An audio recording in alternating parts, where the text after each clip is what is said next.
Hello and welcome to this tutorial in Premiere Pro. I'm Luisa Winters. Last time we saw a little bit about how to edit our clips. I would like to continue that in this tutorial. Let's get to it. This is how we left it last time. We used Q and W to trim these clips. We also used the Ripple Edit tool.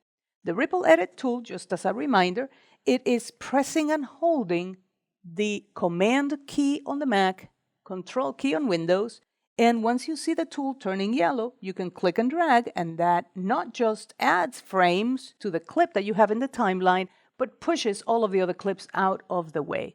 Of course, this only works if you have enough frames on that clip to make the edit happen. In other words, it's not going to invent frames out of nowhere. All right, let's continue. Now, imagine for a second that my clips are out of order. So if that happens, position your playhead on top of the clip that you want to move. Say I want to start my whole sequence with that particular clip. I can do that by moving it out of the way, moving the other ones, to create the gap, and then move this one down. And that works, but it takes way too long. So let's undo that. Remember, I want to start with that clip. And in fact, I'm going to change the label just so that we can see that one. I'm going to make it mango. If I click and drag, well, I leave a hole in the timeline and I overwrote on top of whatever I had as clip 1. So that's not what I want to do. Let me go ahead and undo that. What I want to do instead is press and hold the Command key, which is the Control key on the Windows system. And now I can click and drag. As I drag, look at the white line with the white triangles, right? That is my visual indication that this is the override tool. When I release the mouse first and then the keyboard shortcut, the keyboard modifier really, notice that my clips were rearranged and now mango goes first.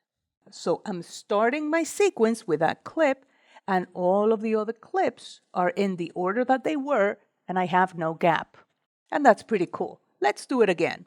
I want to continue with this clip. I'm going to change the label just so that we can see it. I'm going to make it blue. And if I click and drag while holding the Command key, again, Control on Windows, this is what I get. And I can now put this clip as second in order.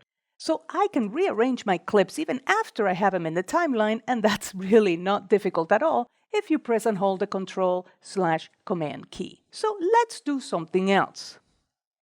Imagine for a second that you are off by just 1 or 2 frames. Well, that would not do.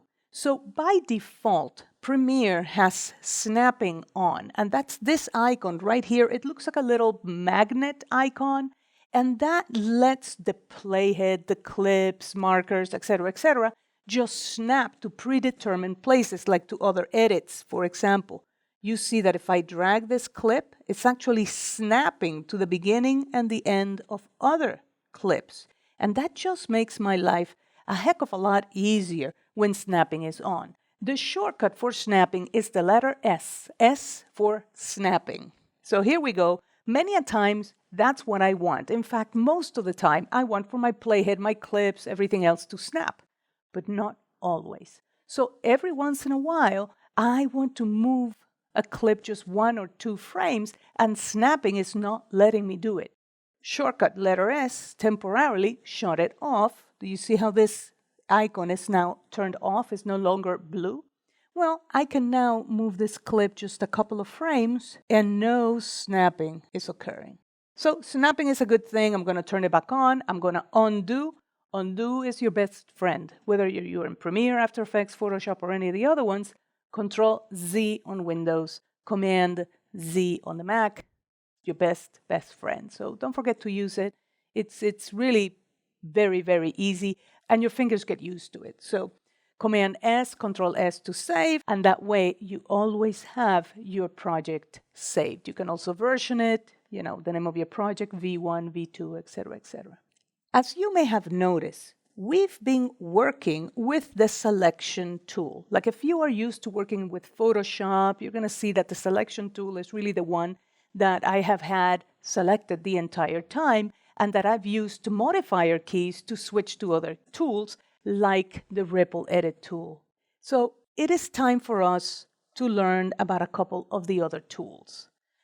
I won't get to all of the tools in this tutorial, but at least I can get started. So the selection tool, letter V, I'm going to recommend that you have that one selected or active the whole time, unless of course you need another tool. Go to the other tool and then go right back to the selection tool.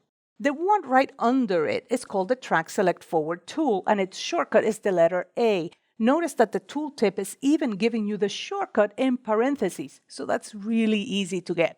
If I click, I get it, and now notice that this tool selects everything to the right of where I am clicking. If I had clips in different tracks, like I had clips here, here, here, and I used the Track Select Forward tool, notice that this is selecting all of the clips in all of the tracks, of course, provided they're not locked, but we haven't discussed locking tracks or disabling clips or anything like that. All you have to do now, if you want to move them, delete them, modify them in any which way, is just do what you got to do and done, right? But what if you only want to modify the clips or select the clips in just one of the tracks?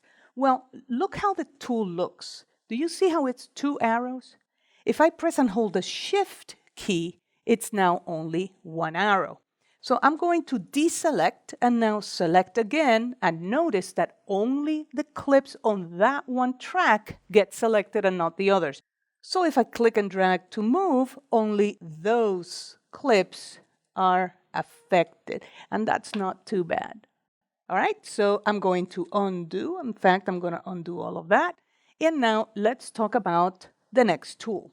Notice that some tools have a little white wedgy thingy on the bottom right-hand side of the tool itself. That is your visual indication that if you click and hold, other tools appear.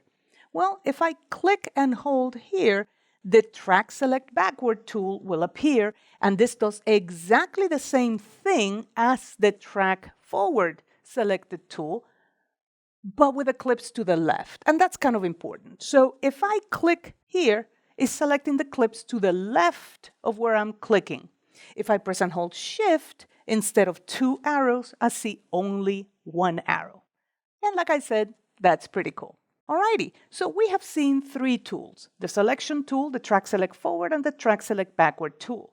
That takes us to the end of this tutorial. Don't forget to hit like, subscribe, and I'll see you next time. Thanks for watching.